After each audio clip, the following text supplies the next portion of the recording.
Hey, everybody. It's great to be here and really appreciate the opportunity to kind of talk to you about the CSNS in the plenary session. Um, Congratulations on joining really, a select group of people that are, in essence, are undergoing leadership training. And part of what I'll be talking about is kind of talking about the CSNS plenary session, but also really, I think, some of the fundamentals of the CSNS. For those that I may not have met yet, I'm Joe Chang. I'm the current past chair of the CSNS and currently the chair of neurosurgery at the University of Cincinnati, uh, for the program. And part of the reason why I'm kind of talking about the plenary session and the role of CSNS, and again, we'll keep this fairly informal. So if you have questions or anything, just either raise your hands or unmute. And like I said, happy to kind of go over things.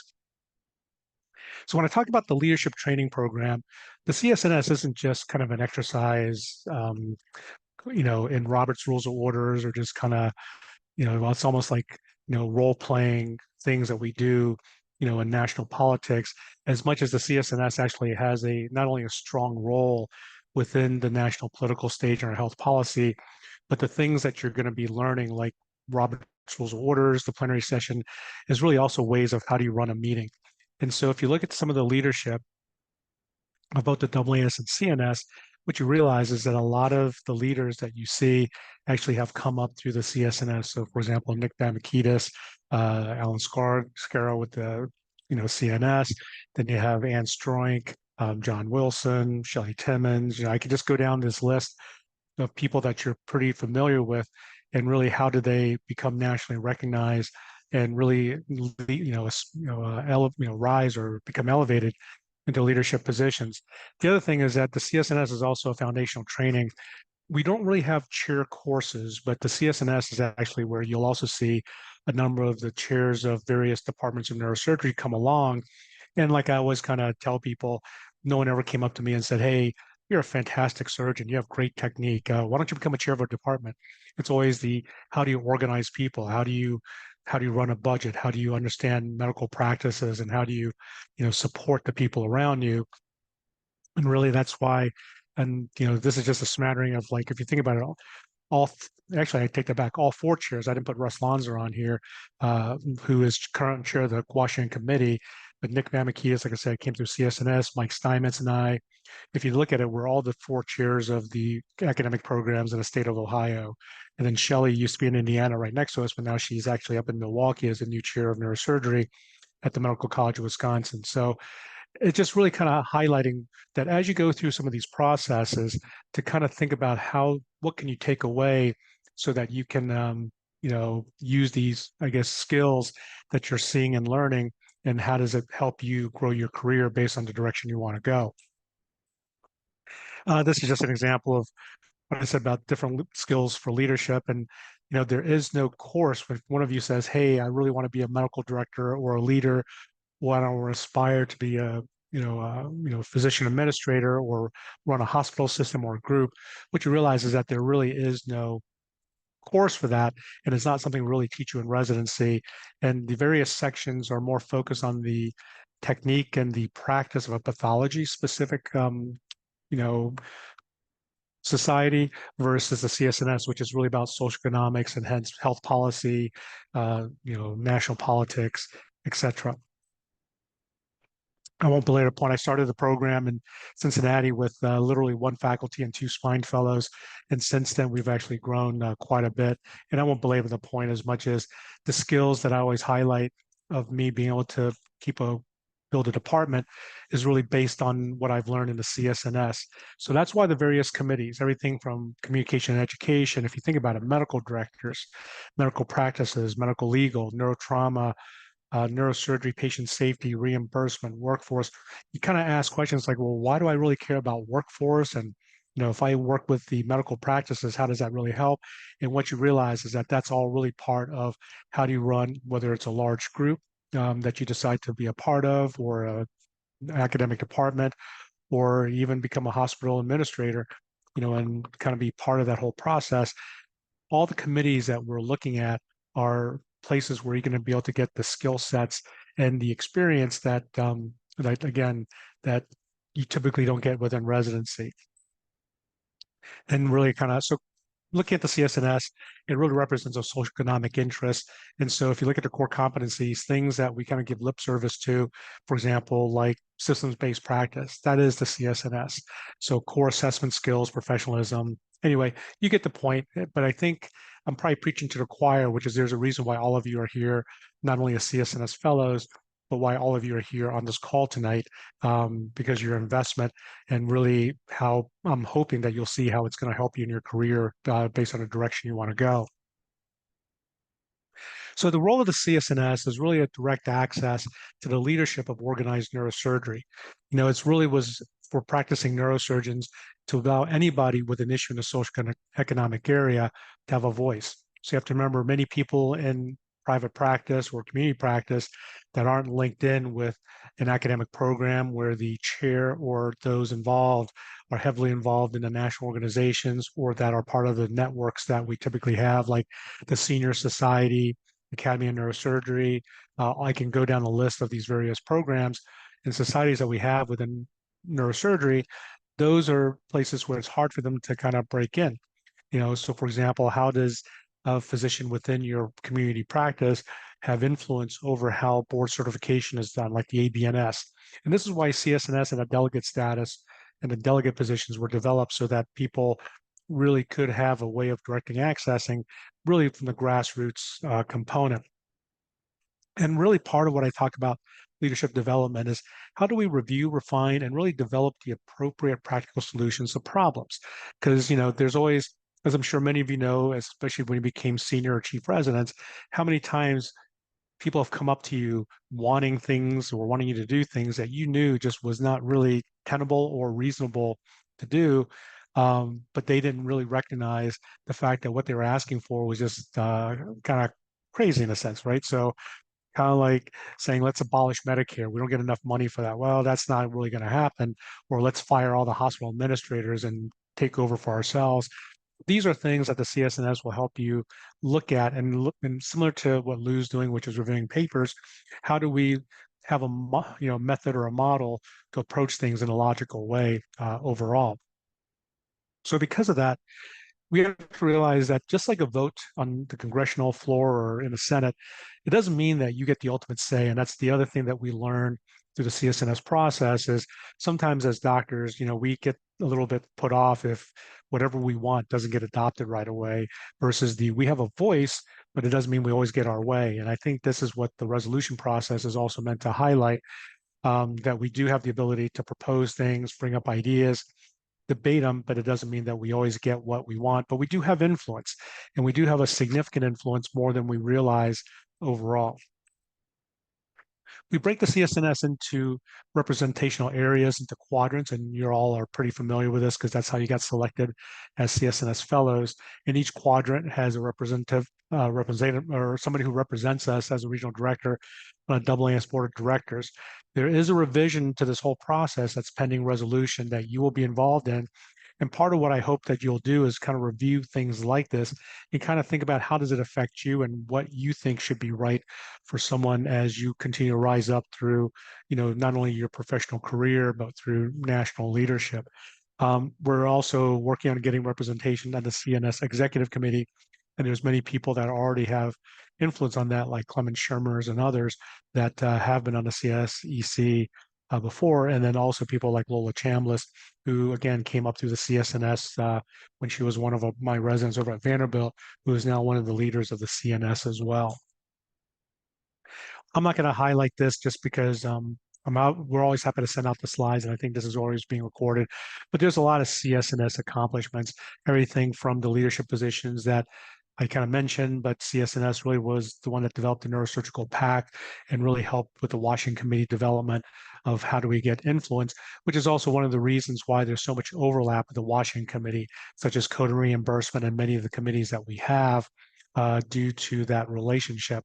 We're also the group that founded the NERS, the Neurosurgical Administrator Society, or that gets together that in conjunction with our annual meetings, along with looking at, in fact, it was the CSNS that actually helped drive some of the, I guess, decisions related to nurse practitioner and PA functions and privileges and just a number of things which I won't really get into, but there's a number of activities that the organization does that in essence is behind the scenes. Like for example, when we write codes or bring things to value, you're probably not going to hear people say, hey, who are the people involved in writing 22630 and let me go thank them, or 22633. All you're going to think about is who the heck wrote this and how do I get paid for using this code? But in reality, there's a lot of work behind it for how we actually got to that point in the first place.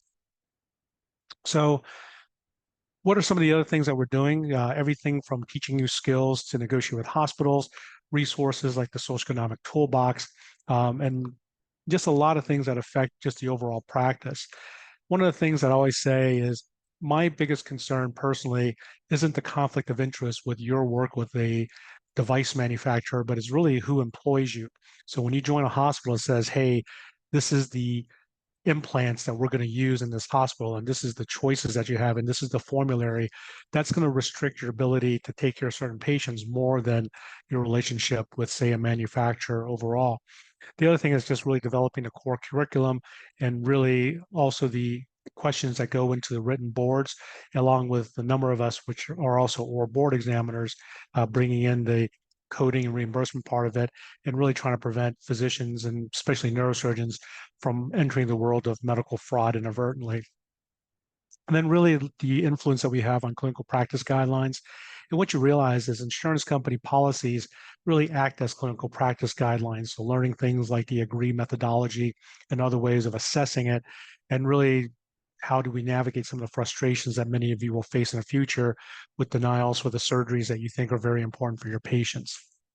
Um, and then again, this I'm just going to, I don't want to keep going on and on, but just the CSNS does a number of things that I hope to see you as a part of, and really encourage you to be a part of this and to come up with ideas of how do we, further and improve our field of neurosurgery. We also have a number of advocacy committees. And so when we look at things like the plenary session, many of you will be part of the various committees that will be asked to speak at the microphone. And when you do, part of what you're looking at is how do you advocate in a sense for your constituents.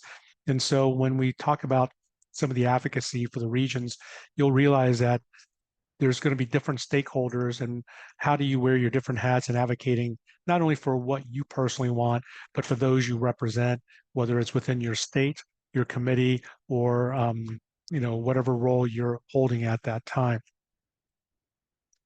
I kind of highlighted this before, that the CSNS is really tightly integrated with the Washington Committee due to the overlapping components.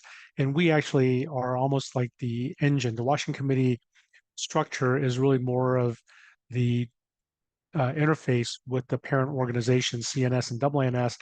But that being said, many of the work products that the Washington Committee does kind of really rolls through the CSNS. And that's one of the reasons why you see so many, again, of the CSNS members as part of the Washington Committee and leading many of the committees within the Washington office.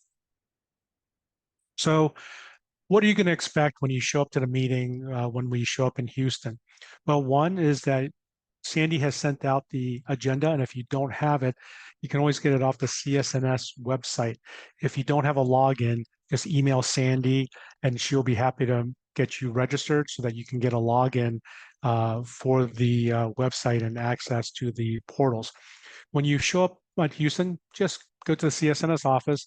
You'll get your badge and agenda, and the office will be open before your fellow breakfast. So if you have not had a chance to meet anybody or come to the meetings yet, you will be invited. There's a fellow breakfast that you'll see the location that Sandy will send out. And then there's an introductory meeting that you'll have with Dr. Benzel. We'll go over the history of the CSNS along with some of the things that we'll talk about in this discussion as well. You are welcome to participate in any of the committees and subcommittees that interest you. So don't feel like you have to be invited. As you look at the schedule, if you say, hey, I really want to go to medical practices, but I have no idea who's there, just show up. That's the whole idea of the fellowship, is so that you can get involved in anything that you want. And again, some of the expectations will be part of the plenary session, like I mentioned, attending the lunch receptions, and really get a chance to get to network and get to know your colleagues in neurosurgery. And the CSNS is really, I would probably say it's one of the few places that you will find the ability to approach national leaders. For example, if you're at the CSNS and you have Alex Klesi as the chair of CNS at the meeting, no reason why you can't just go say hi to them and kind of chat with them, or at the luncheon or sit with them. And again, the whole idea is that you know it's one of the few times that from a fellow or resident standpoint that you'll be able to kind of easily interface with people and really not only get to know them, but network and look at not just opportunities of future, but ways that we can help support you as well now that you've been selected as CSNS fellows. This is the agenda. It's probably too small for you to read on the Zoom screen, but basically, like I said before, the office will be open at 8 o'clock, but you just have to kind of register, and then there'll be a resident or fellows breakfast that is an offsite location, and then the orientation for new members, and the rest of the schedule is there. The first day of the CSNS Friday is when we actually go through and have plenary hearings on the resolutions. So the resolutions are really our work product out of the CSNS.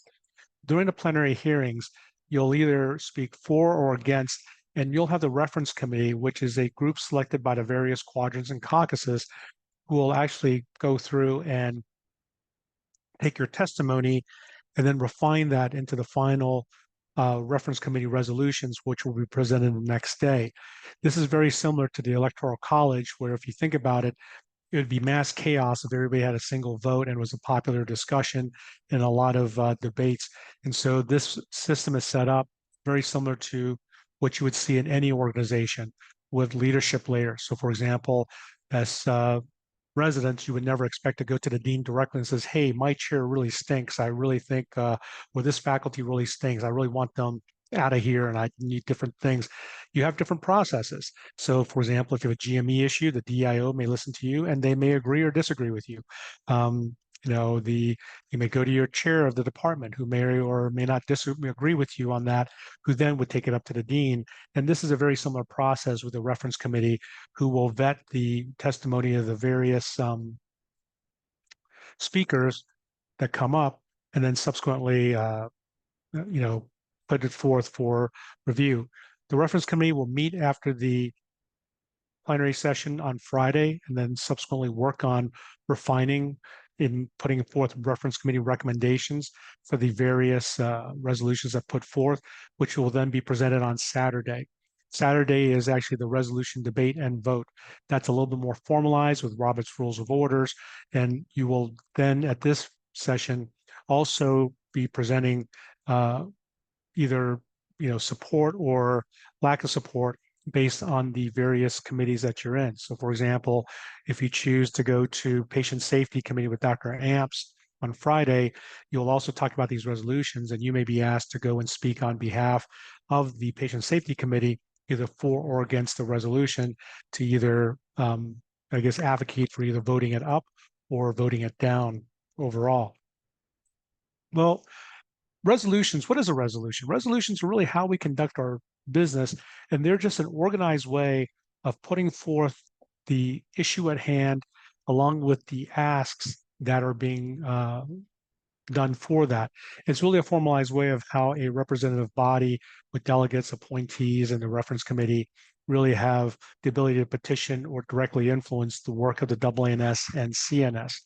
Resolutions that are passed are taken directly to the AANS and CNS board, who then either have to act on it, and if they choose not to, have to send back a response to the CSNS with the justification for not acting on certain things, or deciding to table it or send it back to us for further work.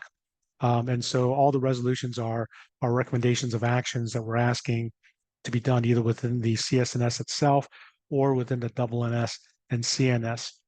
The resolution can be submitted by any delegate or state society or committees or quadrants, or really through the executive committee. So really a resolution can be really submitted by anybody. If it is going to be submitted by one of the committees, the only thing we have to do is make sure that the committee actually agrees. So it can't be somebody on a committee, such as committee chair, saying medical practice is going to submit this, but nobody else on the committee even knew about it or agreed with it. So it has to be signed off. So we do have different ways of vetting all that. But just to remember, the resolutions are just more, it's similar to writing a paper. The resolutions are just an organized way of the methodology of how do you put forth the idea at hand and in an organized way, and then requests that you're looking for. So the resolutions are typically due 6 weeks before the meeting. There is an emergency resolution process if something arises. So for example, a few years ago, due to a number of gun violence, we had to put forth a emergency resolution on gun control. Same thing with COVID and the unexpected issues related to the mass quarantine that we all had to encounter. These are things that if we needed action or position statements from our parent societies, that's when we put that forth. So for example, with gun control is as neurosurgeons, we really need to be active in this whole idea since we take care of probably almost everybody with a gunshot wound to the head. And so I can't imagine any other services doing it. So certainly that's something within our purview.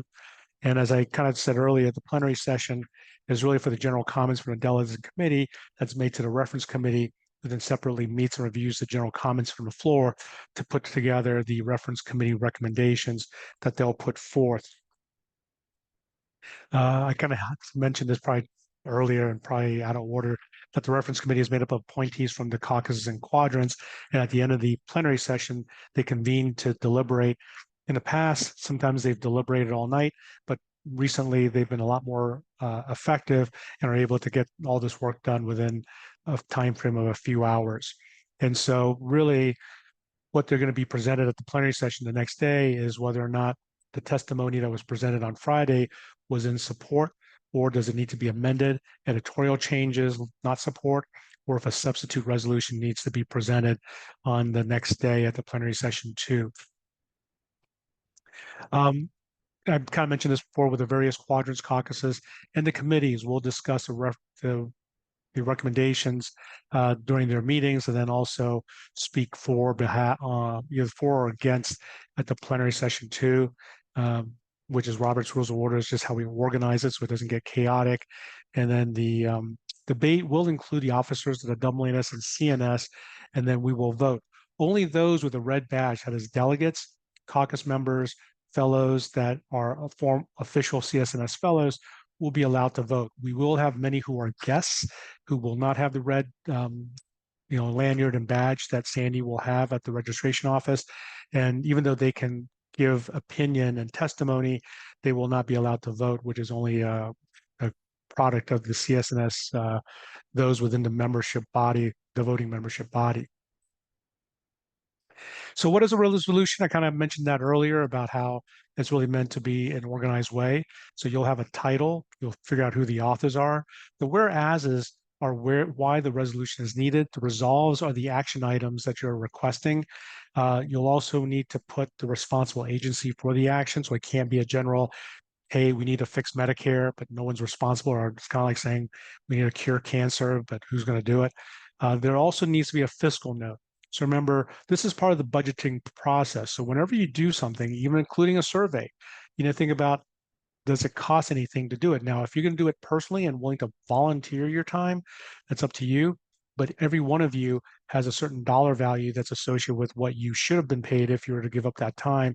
Not that you'll put that in the fiscal note, but if you're going to need to ask for a mailing list or other things, either within the AANS, CNS, or others, that fiscal note will still need to be considered. And you can talk to the officers and or executive committee if you need help with that overall. And I mentioned before, CNS resolutions are really internal actions. So for example, you can't say a CSNS resolution to force the AMA to, make all medical students, automatic physicians without, taking the step boards. That's not going to fly, like we talked about earlier about what's reasonable. So a good resolution that you'll be writing really should be focused, that you really want one main issue.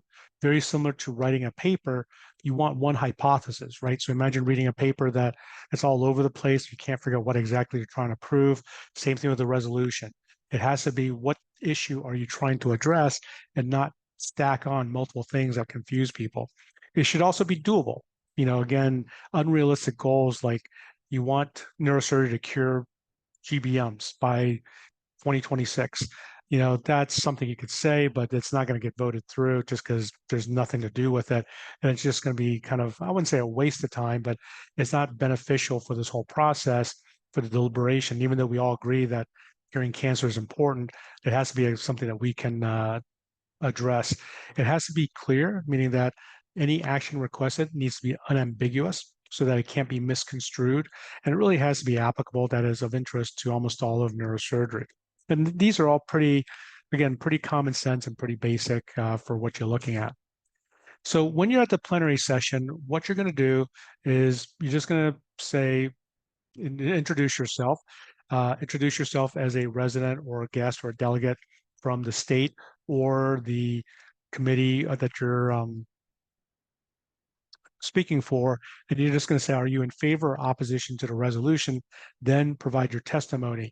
It's very similar to if somebody's presenting a case to you and they don't give you a chief complaint, and you're just kind of rambling on about somebody's history. You have no idea what to listen to. So really what you're trying to do is really kind of focus, are you for or against, and then the supporting statements of why. And you want us to be clearly, succinctly, and you probably are saying the same thing with me, saying, boy, it's almost 9 o'clock. Can he just kind of speak succinctly and finish up the talk? And that's what we're going to try to do, is not take up too much of your time, but keep things optimized and moving forward. So to be a successful CSNS fellow, it's kind of like the 3 A's of being a good doctor. One is availability. You just want to show up. You want to participate. You just want to be available. And then the second one is affability. You want to be someone who wants to be part of the CSNS. You want to accept and volunteer work. You want to complete your tasks in a timely fashion.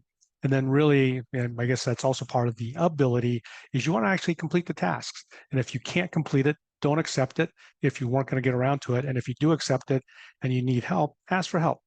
And then you then want to report back to the sponsoring body that the tasks are for, and you'll get recognized for that. The National Neurosurgery, I personally am a firm believer that it is a meritocracy, even though a lot of it's networking and who you know. But I can tell you, a lot of the people that we select for committees or leadership spots are not only people we know, but we know their work, we know that they do well. The problem is that if we don't know who you are, we don't know your work, it's harder to advocate for you without potentially taking that chance. And the CSNS fellowship is really a way for you to kind of highlight that as you look at building your professional career, within neurosurgery.